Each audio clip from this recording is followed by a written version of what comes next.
The first mistake Lieutenant Zero made was calling the human beautiful while standing outside his cell.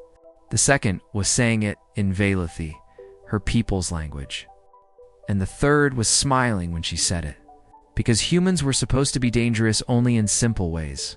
Strong, angry, stubborn, nothing elegant. So when she glanced at the captive behind the containment field and told the officer beside her, "His face is severe, but there is beauty in it." Like a blade catching first light, she expected blank confusion. Instead, the man lifted his head and answered in perfect Valathi, "You should hear what I call you when your captain is not aiming rifles at me." The deck went silent. One guard nearly dropped his weapon. Sira felt heat sweep across her skin, because Velathi was not a trade tongue. It was layered, guarded, intimate, and the human had answered with the poetic register. Captain Thel ordered the prisoner moved below immediately. But fear had already spread. The captive was listed as Aaron Hale. Recovered from a pirate convoy near Karin Drift. Species, human, threat level, uncertain. And as the guards took him away, Sira could think of only one thing. The savage had been listening the entire time. She followed them to the lower detention wing later. Aaron sat on the bench inside his new cell, as if imprisonment were only bad seating. Bruised, rough-handed, built for endurance. She asked in standard how he knew Valathi. He answered in Valathi again. "Because your merchants gossip, your nobles insult servants, and your officers think chained cargo cannot learn." Then he asked, "Why is your rescue ship carrying civilians in labor holds?" If this is truly a rescue mission, Sira had no answer. She had seen the altered manifests and coded colony destinations, but she had buried every doubt beneath obedience. Aaron watched her long enough to know he had struck truth. "Humans survive by listening when stronger species forget we can," he said. And before she could reply, the whole Dawn archive lurched beneath a brutal impact. Alarms ripped through the corridor. Lights turned red, the intercom broke into screams. Aft shields down, breach on deck 7. Unknown warship inside perimeter. Captain Thel shouted orders. But command had already become panic. Sira turned toward the corridor, and Aaron rose at once. "Calm in a way more frightening than fear, Lieutenant," he said. "Either you unlock this cell, and we save your ship, or you leave me here and die by protocol. Choose fast." She killed the field, and the human moved like the universe had just removed an inconvenience.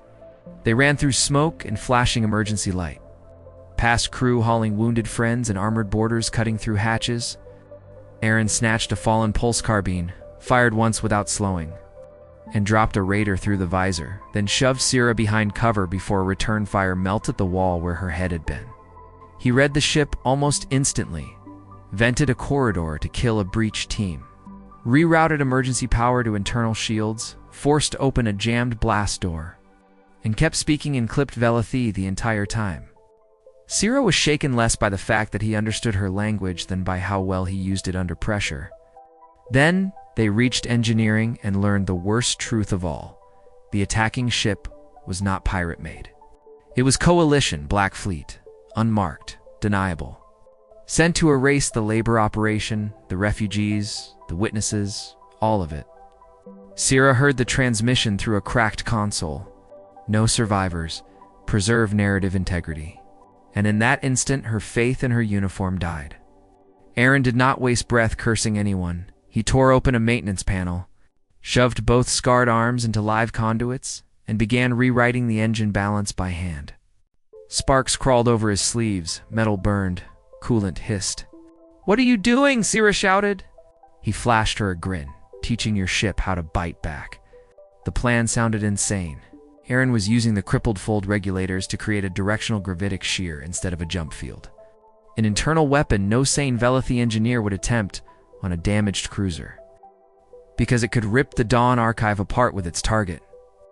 But insanity has always been one of humanity's favorite tools. Sira locked the coolant flow with shaking hands while Aaron counted timing in both languages. One more warning flashed across the main display. The black ship was aligning for the final shot. Crew across the vessel braced for death, and Aaron, still bleeding, leaned over the control bank as if impossible odds were a personal insult. Then the drive discharged, space bent. and the enemy cruiser folded inward on itself like metal crushed by an invisible fist. No grand explosion, just a silent collapse into twisted light and drifting wreckage. Then, stunned quiet, survival hit the ship in one slow wave. First disbelief, then laughter, then sobbing. But Aaron still was not done. He sprinted to the sealed labor decks, cut them open with a plasma torch, carried 2 terrified children out in his arms, patched a ruptured coolant line before the reactor could cascade. And only when the fires were under control did he finally sit down, exhausted and bloodied. While the crew who had looked at him like freight now stared at him like a legend made real.